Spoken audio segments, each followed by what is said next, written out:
Hello, in this video I want to show you how to add always visible Chat GPT widget to your Nokia 9 PureView.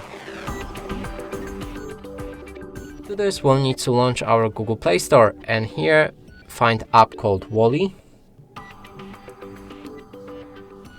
AI. It's this app right here, Wally AI Assistant GPT Widget. Click on install.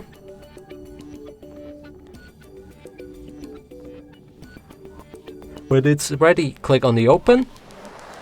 And now we need to move through all of the introductions. And lastly, add permission to allow it to display over the other apps.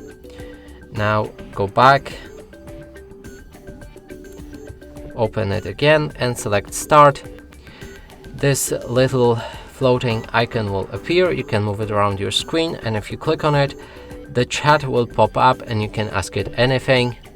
To close it, click anywhere on the screen, and if you have the problem with this X button not disappearing, then simply move around the icon and it should go away. And that's it for this video. Hope you like it. Please consider subscribing to our channel, leave a like and a comment below.